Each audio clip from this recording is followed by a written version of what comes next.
Ganto kaduwag ang Chinese Coast Guard. Nagsilayasan na naman.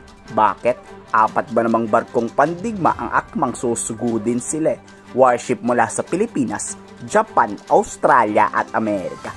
Sabay-sabay nagsagawa ng military patrol sa Baho de Masinloc, kung saan nandoon nang gugulo ang Chinese Coast Guard monster ship.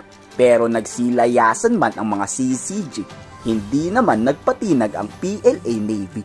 Bumuntot sa pagpapatrolya, pero lumayas din naman agad. Tila natakot eh.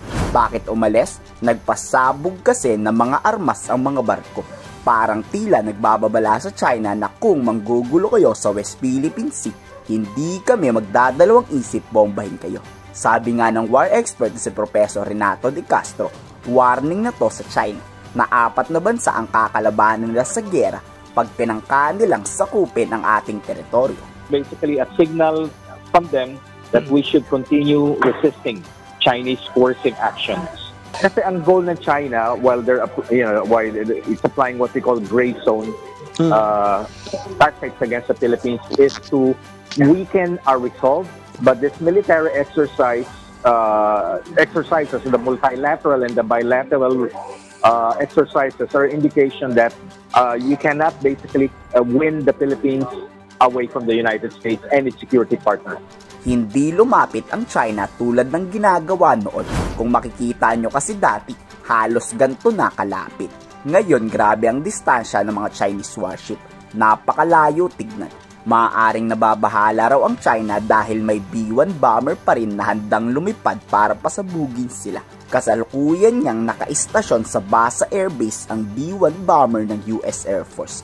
Panibagong deployment ng US Air Force bukod sa B-52 bomber aircraft na permanente nang nasa ating bansa. Very powerful message sending the B-1s, all the B-1, B-52, B-21, they're strategic bombers. They could use it to fire cruise missiles against the Chinese artificial islands or even sa Chinese coast. Hindi nga sinubukan ng PLA Navy na manggulo. Matagumpay ang sinagawang interoperability. Dito sinusubok na naman kasi ang kakayahan ng 4 na bansang rumisponde sa posibilidad ng sakuna o digmaan. There was a certain distance, they did not interfere po sa ating MMCA. So overall po, yung ating exercises proceeded smoothly and yung positive po ang naging outcomes nitong ating mga exercises. Bukas inaasahang maglalabas ng pahayag tong si Mao Ning. Siyempre, paawa effect na naman. Pero wala naman raw intensyon ang multilateral exercises na pasabugan ang Chinese PLA Navy. Simpleng military exercises lang daw to. At hindi pa tama sa lahat ng illegal Chinese na nanggugulo sa Baho de Masinloc. This exercise allows the Philippine Navy to deepen ties with regional and global partners, promoting maritime security through combined operations and discussions.